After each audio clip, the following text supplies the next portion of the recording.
نحمده ونصلي ونسلم على رسوله الكريم. أما بعد فأعوذ بالله من الشيطان الرجيم. بسم الله الرحمن الرحيم. وإن عزموا الطلاق فإن الله سميع عليم. والمطلقات يتربصن بأنفسهن ثلاثة قروء. صدق الله العظيم. مولاي صل وسلم دائما ابدا على حبيبك خير الخلق كلهم.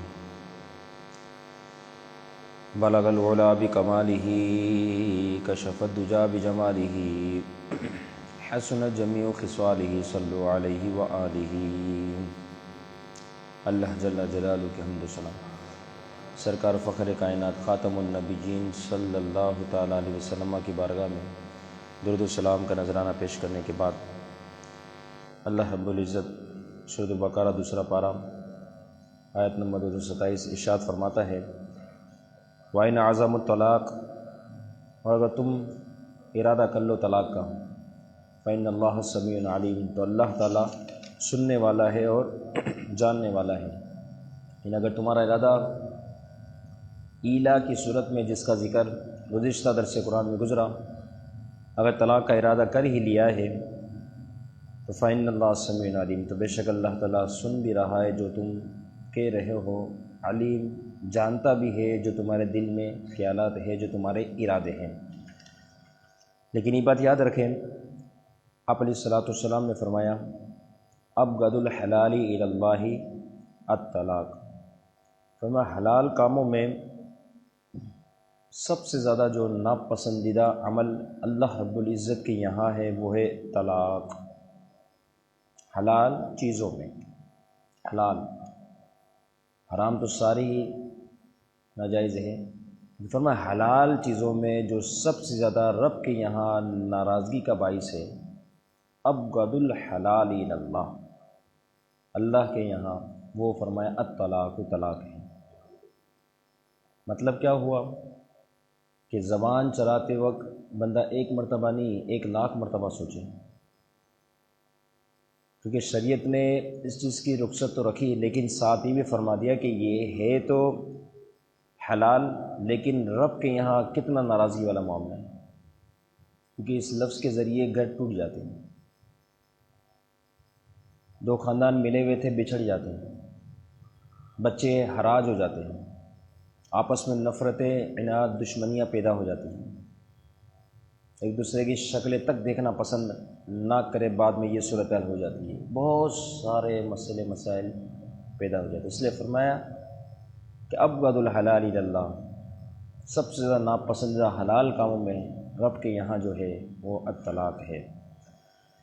اور یہ بھی ہے حدیث مبارکہ میں کہ ابلیس ہر روز سمندر پر اپنا تخت بچھاتا ہے، تمام شیاطین، تمام اس کے چیلے جمع ہوتے ہیں، پھر اس کے بعد ان کے درمیان گفتگو ہوتی ہے. ابلیس ایک ایک سے رپورٹ طلب کرتا ہے کہ بتا تو نے آج کے دن کیا کام کیا، دوسرے سے پوچھا تو نے کیا کام کیا، کوئی کہتا ہے میں نے 2 شخصوں میں لڑائی کروا دی. ابلیس کہتا ہے ٹھیک ہے تو نے اچھا کیا، جا یہاں سے. دوسرے کو بلاتا ہے، وہ کہتا ہے میں نے چوری کروائی. تیسرا آتا ہے کہتا ہے زنا کروایا. چوتھا آتا ہے یہ کروایا. پانچواں آتا ہے یہ کروایا. اس طریقے سے مختلف قسم کے شیاطین آتے ہیں اور مختلف باتیں بتاتے ہیں. ایک جو آتا ہے وہ کہتا ہے کہ میں نے میاں بیوی کے درمیان جھگڑا کروا دیا اور جھگڑے کو اتنا بڑھا دیا کہ ان دونوں کا گھر ہی ٹوٹ گیا، یعنی طلاق ہو گئی. اب ابلیس اتنا خوش ہوتا ہے اسے خود سے چمٹا لیتا ہے.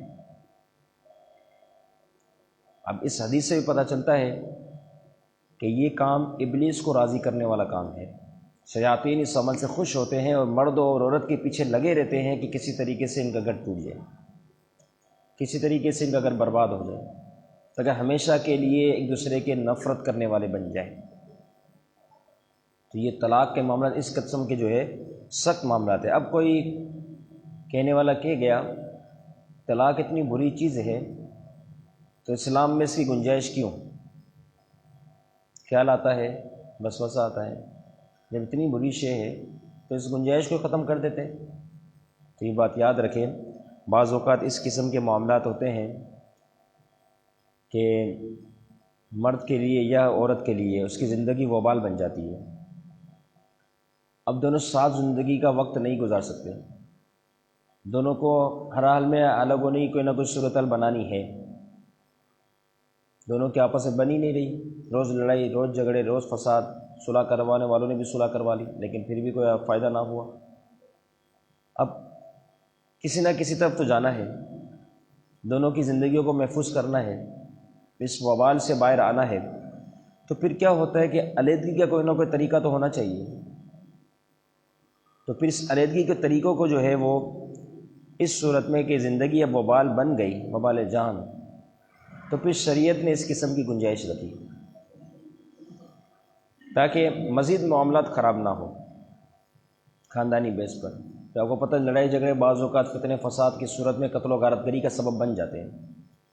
تو ان تمام کو روکنے کے لیے پھر نہ چاہتے ہوئے بھی ان دونوں کی زندگی کو محفوظ کرنے کے لیے پھر شریعت نے گنجائش رکھی، بہت آگے جا کے معاملات ہیں، بہت آگے جا کے جب اس قسم کے معاملات ہو جائیں تو جس نے یہ اعتراض کیا کہ شریعت نے اس کے بارے میں کیوں ایسا رکھا، جب یہ گندی ہے شے تو شریعت میں اس کی گنجائش ہونی نہیں چاہیے، پھر شریعت نے کیوں ایسا معاملہ رکھا کہ طلاق دے اور گھر ٹوٹ جائے؟ تو یہ بات یاد رکھیں، یہ انہی کے لیے ہے جنہوں نے یہ سوال پیدا کیا کہ دن میں تم کتنی مرتبہ واش روم میں جاتے ہو، حالانکہ واش روم گندی جگہ ہے، سب کو معلوم ہے، کیوں جاتے ہو؟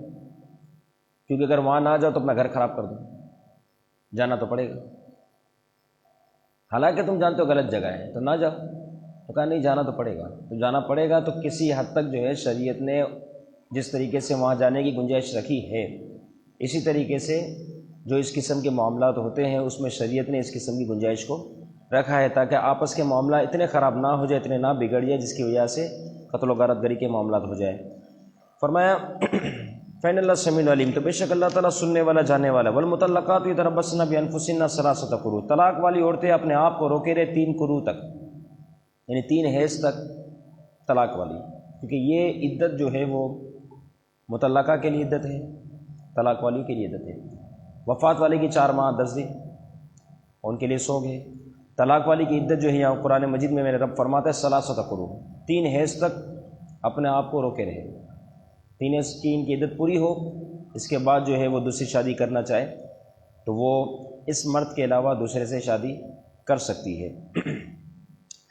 اب یہاں سے طلاق کا جو عدت والا معاملہ ہے یہاں سے ذکر شروع ہوا، کیونکہ طلاق کی یوں دیکھا جائے 3 قسمیں ہوئی، اگر یوں دیکھا جائے۔ ایک تو تھی طلاق بالإلا، یعنی ایلا کی صورت میں طلاق جس کا ذکر گزر چکا، اور ایک ہے اصلاً طلاق جس کا یہاں ذکر ہو رہا ہے، اور ایک ہے طلاق بالخلا، خلا کی صورت میں طلاق، اس کا جو ہے اگلی آیت میں ذکر ہوگا۔ خلا کیا شے ہے، عورت جو خلا لیتی ہے اس کے بعد کیا احکام ہے۔ اللہ رب العزت نے تفصیل کے ساتھ ان احکام کو ذکر فرمایا، کیونکہ اس میں پیچیدگیاں بہت زیادہ ہے، معاملات بہت زیادہ ہیں، اسے تفصیل کے ساتھ اس کا ذکر ہوا۔ اور یہ بات یاد رکھے، سب سے پہلے جن کی عدت ہوئی عورتوں میں حضرت اسماء بنت یزید انصاریہ رضی اللہ تعالی عنہا، صحابیہ ہیں، ان کی سب سے پہلے عدت ہوئی، کیونکہ ان کے شوہر نے ان کو طلاق دی۔ اب چونکہ زمانہ جاہلیت میں تو طلاق کا کوئی کانسیپٹ تھا ہی نہیں، کیا شے ہے کچھ پتہ نہیں۔ ابتدائی اسلام میں چونکہ عدت کے احکام لازم نہیں ہوئے تھے، اب ان کو طلاق بھی رسول اکرم صلی اللہ تعالیٰ علیہ وسلم کے بارگاہ میں حاضر ہوئی، سارا معاملہ بیان کیا، تو پھر اس موقع پر یہ آیت مبارکہ نازل ہے کہ یتربصن بانفسہن ثلاثۃ قروء، کہ اب انہیں 3 قروء تک رکنا ہے تو ان کی عدت مکمل ہوگی۔ پھر اس کے علاوہ اس شوہر نے جس نے طلاق دی اس کے علاوہ کسی اور سے یہ نکاح کرنے کے لیے حلال ہوگی۔ تو یہی وہ عورت ہے اسماء بنت یزید انصاریہ رضی اللہ تعالیٰ عنہ، جسے زمانہ نبی صلی اللہ علیہ وسلم میں طلاق ہوئی تھی، اور سب سے پہلی عدت انہوں نے گزاری۔ تو یتربصن بانفسہن، کہ روکے رہے اپنے آپ کو۔ اب رکنے سے کیا مراد ہے؟ عدت کے ایام ہے، اس میں نکاح کے قریب نہ جائے، عدت کے ایام میں بناؤ سنگار نہ کرے، سرما، خوشبوئیں، سجنا، اپنے آپ کو مزین کرنا، اس طریقے سے رنگین اور بہترین اعلیٰ شاندار قسم کے کپڑے پہننا، فرمایا یہ نہ رہے۔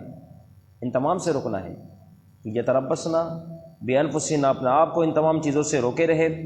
اور ساتھ ہی ساتھ اگر طلاق والی ہے وفات کی صورت میں، یا جو اگر عدت گزار رہی ہے، وفات کی صورت کی عدت ہے یا طلاق کی صورت میں عدت ہے، تو چونکہ عدت کا نفقہ ہے شوہر پر لازم ہے، اب ان کے گھر میں رکے رہیں، وہاں سے باہر نہ نکلیں. اور طلاق کی صورت میں تو بہت زیادہ سخت حکم ہے کہ اب وہ گھر سے باہر نہ نکلے جب تک عدت مکمل نہ ہو جائے. وفات کی جو عدت ہے، اب اگر شرعی مجبوری ہے، بہت زیادہ اس قسم کے معاملات شوہر تو رہا نہیں، وفات کی عدت گزار رہی ہے، اب گھر میں رہے تو خود بھی مر جائے کیونکہ کھانا پینا دیگر سارے انتظام کرنے والا کوئی نہیں، تو پھر ایسی عورت کو شریعت نے رخصت دی کہ صبح نکل جائے، دن ہی دن میں واپس اسی گھر کی طرف آ جائے. رات کا حصہ، ابتدائی حصہ بھی کہیں اور گزارنے کی اجازت نہیں، فوراً اس کو دن ہی دن میں کام کرنا ہوگا، واپس آنا ہوگا، تاکہ زندگی محفوظ ہو، تاکہ وہ اپنے آپ کو اتنا کمزور نہ سمجھے کیونکہ کوئی ہے نہیں تو کیا کیا جائے، شوہر تو مر گیا، اب اس کو مرنے کے لیے تو نہیں چھوڑا جائے گا. بہت زیادہ سختی، تکلیف، بہت سخت معاملات ہو جائے تو اس کو اس قسم کی اجازت ہوگی کہ دن میں جائے اور دن ہی دن میں واپس لوٹائے. ولا يحل لهن، نہیں حلال ان عورتوں کے لیے ان یکتمن ما خلق اللہ، یہ کہ وہ چھپائے جو اللہ نے پیدا کیا فی ارحامہن، ان کے پیٹوں میں. یعنی طلاق والی جو عورت ہے عدت کی صورت میں موجود ہے تو اس کے لیے جائز نہیں کہ یہ اپنے حمل کو چھپائے جو اللہ نے اسے پیدا کیا ہے، جو اللہ نے اس کے اندر رکھا ہے اسے نہ چھپائے. اور ساتھ فرما دیا ان کننا یؤمنن باللہ والیوم الآخر، اگر وہ ایمان رکھتی ہے اللہ پر اور آخرت کے دن پر، تو ایسا کام کبھی نہ کریں. جو اللہ رب العزت نے پیدا فرمایا اس کا اعلان کریں، اس کا بتائیں. اب وہ غصے میں آ کے اس عمل کو ضائع کروا دے الیاذ باللہ، حالانکہ 4 ماہ سے پہلے کی تو رخصت تھی، لیکن 4 ماہ جیسے گزرے نا اب تو فرشتہ آ گیا، اس کا ذکر گزشتہ درس میں گزر چکا، تو یہ 4 باتیں لکھ کے چلا گیا. اب جب 4 باتیں لکھ دی، زندگی کے اعتبار سے اس کی عمر، اس کے اعمال، جنتی ہونا دوزخی ہونا، اس کا رزق لکھ دیا گیا. اب اگر وہ اس قسم کے معاملات کر رہے تو 4 مہینے ہوتے ہی اس کے اندر جو ہے روح پھونک دی جاتی ہے، اس کی سب چیزیں لکھ دی جاتی ہے.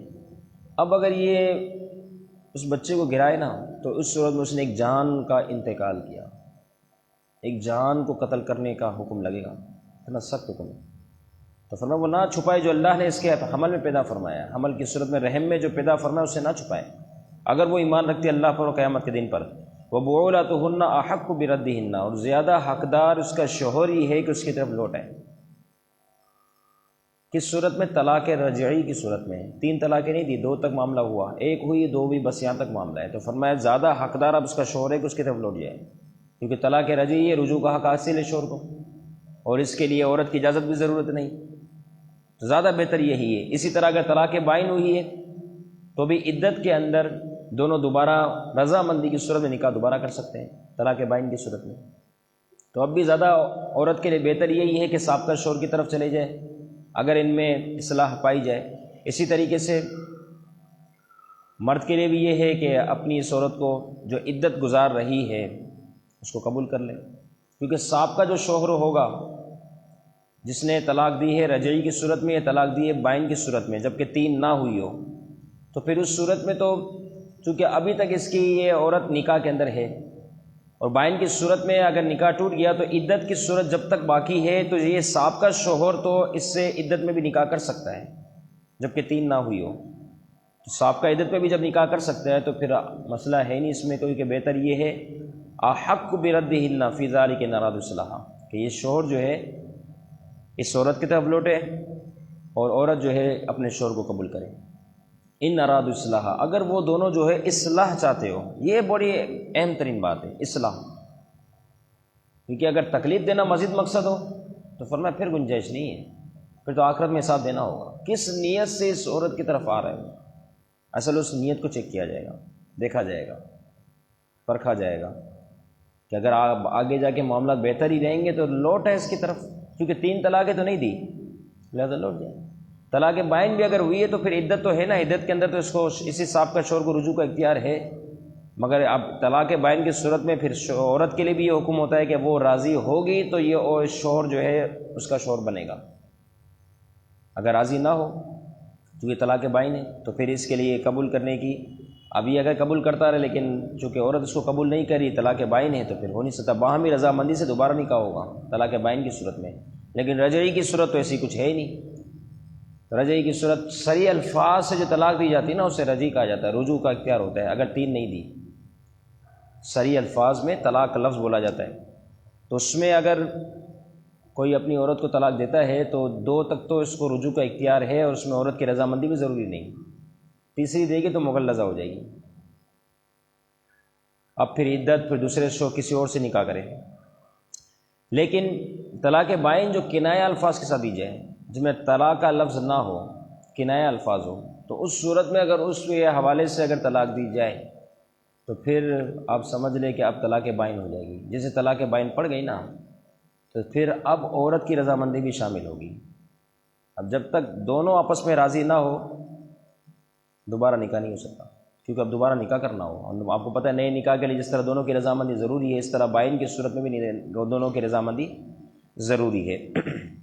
اور بھی اس کے بڑے تفصیلی احکام ہیں، تو فرمایا ان ارادوا اصلاحا، بھلائی احسان کے ساتھ ہو تو لوٹ آؤ، پریشانی تکلیف کی غرض سے ہو تو نہ لوٹو، بالمعروف ولہن مثل الذی علیہن بالمعروف، اور ان عورتوں کے لیے مثل وہ ہے جو ان عورتوں پر ہے اچھے طریقے سے، معروف طریقے سے، یعنی یہاں مثل کے در حقیقت یوں اگر کہا جائے کہ مرد اور عورت دونوں کے حقوق کو بیان کرنا مقصد ہے کہ دونوں کو ایک دوسرے کے اوپر کچھ حقوق ہیں، اس کی بڑی فہرست ہے کہ عورتوں کے لیے کیا حقوق ہے مردوں پر، اور مردوں کے کیا حقوق ہے عورتوں پر،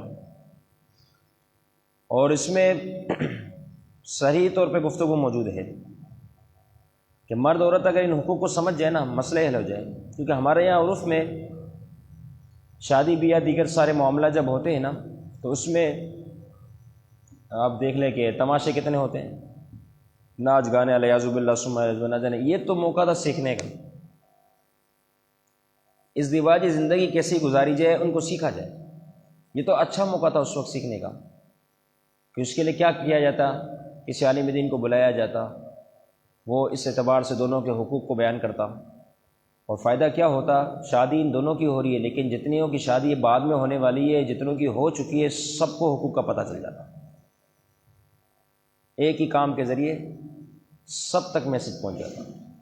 کتنا آسان طریقہ تھا یہ، کیونکہ سارے خاندان والے جمع ہیں اور ہر ایک کو اس مراحل سے گزرنا ہے، باقی گزر چکے کافی، لیکن ان حقوق کا ضرورت کا معاملہ سب کے ساتھ ہے۔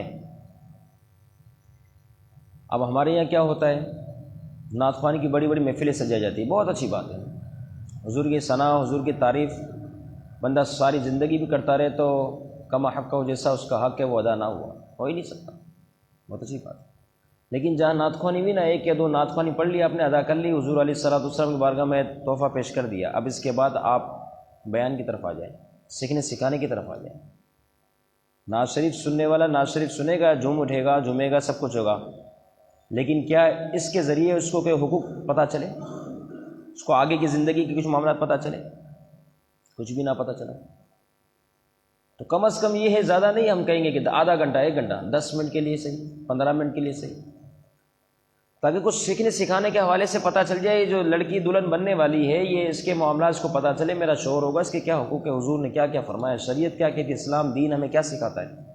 اس طرح لڑکے کو پتہ چلے گا کہ میں جس کو لا رہا ہوں غلام نہیں ہے، وہ میری کنیز نہیں ہے، وہ کوئی لونڈی نہیں ہے کہ میں اس کو اپنے خدمت کے لیے لا رہا ہوں کہ جا کپڑے دو، یہ کر، وہ کر، فلاں فلاں سارے کام۔ آیا اس کے حقوق شریعت کیا کہتی ہے، اس کے ساتھ ساتھ اور کیا حقوق ہے؟ یہ تو ہے اس کو کھانا بنانا، کپڑے دھونا، دیگر ساری ضروریات کی خیال رکھنا، لیکن میری طرف سے آرڈر چلانا، میری طرف سے حکم دینا، اس کی کہاں تک اجازت ہے؟ یہ کون سکھائے گا؟ یہ تو اللہ ماشاء اللہ بہت کم ایسے افراد جنہوں نے یہ بھی کیا کہ چلو بیان کا بھی سلسلہ ہونا چاہیے، 10-15 منٹ ہی صحیح، سیکھنے سکھانے کے حوالے سے۔ اچھا، دوسری بات، بہت بڑی تعداد جو نعت خوانی کے حوالے سے صحیح ہے، اور بڑے آپ دیکھتے کارڈ بھی اس حوالے سے چھپے ہوتے کہ نعت خوانی فلاں تاریخ کو، بہت اچھی بات ہے، لیکن ساتھ آپ دیکھیں نعت خوانی مع ساتھ بیان، 10-15 منٹ کا، تو اس سے یہ اپنا ایک زندگی کا اصول بنائیں۔ اس سے فائدہ کیا ہوگا کہ آنے والی نسلیں بھی درست ہوگی نا، سدھرے گی۔ آپ کے ذریعے کسی کو فائدہ پہنچتا ہے نا، یہ بہت بڑی بات ہے، بہت بڑی شان اعلیٰ ہے۔ اچھا، کچھ لوگ اس سے بھی نکل گئے علیہ باللہ، نعت خوانی سے، وہ بلکہ ہم کو پتہ ہے تماشے، مہندی، یہ وہ علیہ باللہ اس کی طرف آ گئے۔ اب پھر کیا ہونا ہے شادی کے بعد؟ مسلمان کا گھرانہ ہوگا لیکن محسوس ہوگا تو سیکھا ہی نہیں۔ عورت کو دیکھو گے وہ اپنے شوہر سے بدتمیزی کر رہی ہوگی، شوہر کو دیکھو گے وہ عورت کے اوپر گالیاں بک رہا ہوگا، کیونکہ کہاں سیکھا؟ ہم نے تو نعت خوانی کر لی تھی، یا پھر علیہ باللہ سمع علیہ باللہ، ہم نے تو گانے باجے کا سلسلہ شروع کیا تھا، اور سیکھنے کے حوالے سے کبھی دینی حلقے میں تو ہم گئے ہی نہیں۔ امام جمعے سے پہلے بیان کرتا ہے، وہاں ہماری حاضری ہوئی نہیں، ہم کام پہ مصروف ہوتے ہیں۔ اب دین کون سکھائے گا؟ کیسے پتہ چلے عورت سے کس طرح گفتگو کرنی ہے؟ اسلام نے، گزشتہ درس میں نے آپ سے اس حوالے سے تفصیل سے بات کی تھی کہ اسلام نے عورتوں کو کتنے حقوق رکھے ہیں۔ خاص طور پر اسلام نے اس عورتوں کو حسن دیا اور عورتوں کو محفوظ کیا ہے۔ اسلام نے تو حسن دیا، ان کی زندگیاں محفوظ کی ہے، لیکن آج مسلمان ہو کر اس کو ان عورتوں کے حقوق پتہ ہی نہ ہو اور شادی کر رہا ہو، علیہ باللہ، کیسے عجیب سے معاملات ہو گئے۔ اور اس موقع کو بھی ہم غنیمت نہ جانیں بلکہ اس کو بھی ضائع کر دیں اس طریقے سے۔ ہم دیکھیں نا 10-15 منٹ کے کیا فرق پڑتا ہے؟ کوئی فرق پڑتا ہے؟ میرے حساب سے کوئی فرق نہیں ہے۔ 15 منٹ کا بیان ہوگا بے مختصر، آپ نکاح سے پہلے 15 منٹ کا بیان ہو جائے گا، کتنی اچھی بات ہو گئی۔ اور سب سے اچھی بات تو یہ ہے کہ خاص طور پر جب نعت خوانی ہو رہی ہے، جب مرد و زن سب موجود ہو، پردے کی حالت میں، عورتیں الگ ہیں مرد الگ ہے، اس میں آپ یہ رکھ لیں، بہترین کام ہو جائے گا، بہترین۔ کیونکہ عورتوں کو بھی تو سیکھنا ہے نا، عورتوں کو کون سکھائے گا؟ سارا فساد والا معاملہ تو عورتوں کی طرف سے آنا ہے، کیونکہ عورت ناقص العقل کہلاتی ہے، سمجھداری کا بڑا فقدان ہے۔ سے ایک موقع تھا، آپ علیہ الصلوۃ والسلام نے فرمایا میں تمہاری کثرت جہنم میں دیکھ رہا ہوں۔ کیا وجہ بن گئی؟ تفصیل اس حدیث کی، تو فرمایا میں اس لیے میں نے یہ لفظ ادا کیے، فرمایا کہ عورتیں جو ہے اپنے شوہر کے حوالے سے بڑی ناشکری ہے، شکر نہیں کرتی۔ آج یہ دے دیا، کل بولے کہ آپ نے میرے لیے کچھ کیا ہی نہیں۔ یہ حدیث کے الفاظ کے تحت ہے۔ تو یہ تو اس وقت سیکھنے کا موقع تھا کہ عورتیں بھی سیکھتی کہ ہمارے کیا حقوق ہے، استغفر اللہ، ہم نے اپنے شوہر کے کبھی اس طرح حق ادا کی نہیں، ہم تو شوہر کے سامنے زبان چلاتے ہیں۔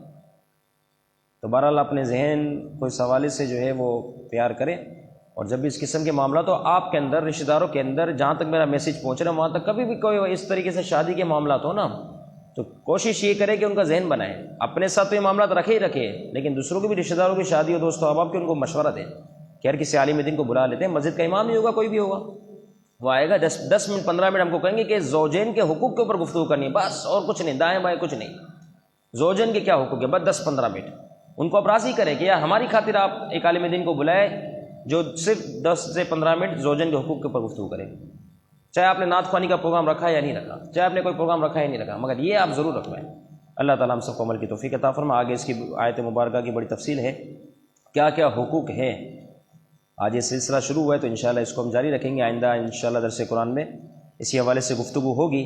اللہ رب العزت ہر شوہر کو اپنی عورتوں کے اور ہر عورت کو اپنے شوہر کے جو ہے وہ حقوق کو بجا لانے کی توفیق عطا فرمائے۔